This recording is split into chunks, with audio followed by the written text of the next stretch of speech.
A lot of people aren't gonna like this one, but making millions doesn't have to take you decades of hard work. Sure, being a millionaire in your 50s is all right, but being a millionaire when you're younger is far better. Get from someone who's experienced both. No, I wasn't born into a rich family. Quite the opposite. The odds were stacked against me. I was a ginger, working-class kid without a penny to his name. So if I can build wealth in a relatively short amount of time, then you can too. This isn't going to be one of those generic videos about investing in index funds and getting rich when you're old and gray. I'm going to be taking you through the actual moments in my life where I uncovered the truth behind building wealth from nothing. From the moment you step foot into school, they try to control your ambition, and one memory that stands out to me was sitting in a lecture theater, just like this one. The teacher asked us to write down our dream job, our dream car, and our dream house. I was really excited. So I wrote down business owner, Ferrari, and mansion. She then said, "Life is going to be tough, so I'm going to break the hard news to you now. You're probably going to have none of those things, so be realistic and lower your expectations." I thought to myself, of course I will. I'll have all of those things. And I've carried that attitude for the whole of my life.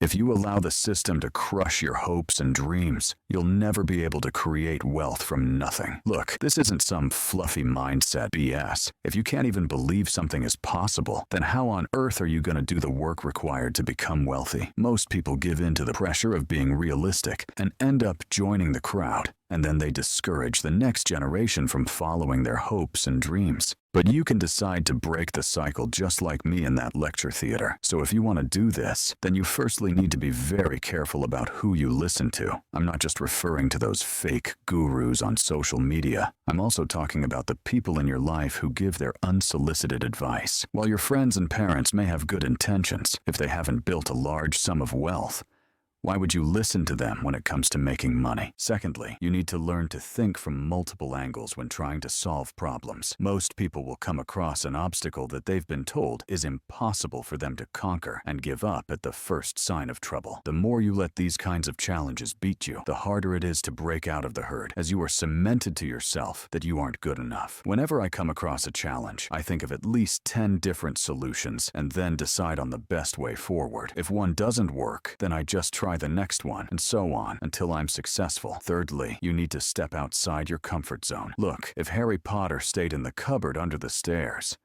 then he would never have defeated Voldemort. Sorry for the spoilers, but it's so true.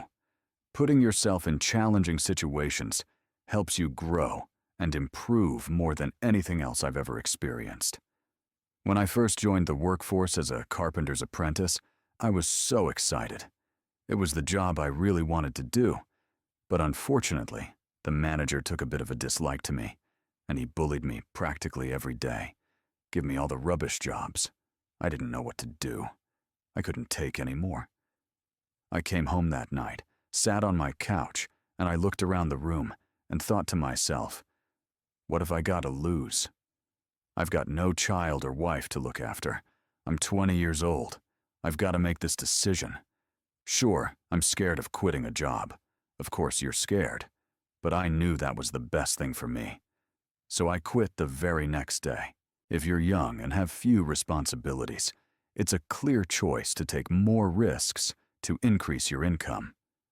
Of course, I'm not suggesting you should go and invest all your money in crypto. The risks should be calculated. Looking back, I didn't realize at the time, but the biggest risk in my life would have been staying at that dead-end job. For me, increasing my income meant starting my own business. However, if this isn't for you, you could always start a side hustle or upgrade your job every couple of years. Studies have actually found that you're more likely to build wealth faster by job hopping rather than staying loyal to one company. However, if your goal is to build wealth as fast as possible and you decide to pick the employee route, then you need to choose a career that isn't dependent on how many hours you work, but on the results you achieve. After lots of hard work and many sleepless nights, I managed to open my model shop. It was a huge success. I was reinvesting all of my money in the business to help it grow, that I didn't have time to think about investing. One day, I decided to take on a work experience lad for 2 weeks, and on the first day, all he kept banging on about was stocks and shares. And I thought, what does a 14-year-old know about stocks and shares?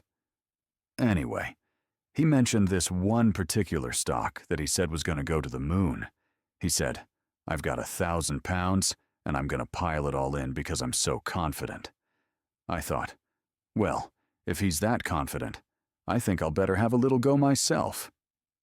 2 weeks later, I drove into the shop and I had a chat with that young lad, and I said to him, do you know how much money you've made today? He said, but Mark, I don't make any money. I'm on work experience. I don't get paid. I said, son, you've made 10,000 today because that share we've bought into is pretty much 10 times overnight. And I didn't do too bad myself either. If you want to build your wealth, then you need to start sooner rather than later. The reality is, the longer you wait to start investing, the more difficult it's going to be, because the more time you allow for your money to grow, the more money you'll eventually have. Check out this study by Fidelity, which shows that if you miss the 5 best trading days over the past 4 decades, you'd have reduced your long-term gains by 38%. Even worse, if you've missed 10 best days, you'd have lost out by 55%. So I'd strongly suggest getting in the habit of investing your money for the long term in the stock market. But don't be as crazy as I was when I first started. Do your research and invest in the stocks you believe in long term. Never invest in something you don't understand. And even if you do believe what you're investing in, don't put all your eggs in one basket. When you spread your investments out, we call this diversification. This is something I highly recommend you do because it reduces your risk exposure. When it comes to my stock market investments, I primarily focus on a strategy called the 3-fund portfolio. This portfolio consists of 3 main components: a total U.S. stock market index fund, a total international stock index fund, and a total bond market fund. In addition to my stock market investments, I've also diversified my portfolio by investing in other assets, such as real estate, classic cars, and high-end timepieces. It's key to remember the importance of diversification, not only in investments, but also in making money. This is otherwise known as having multiple streams of income.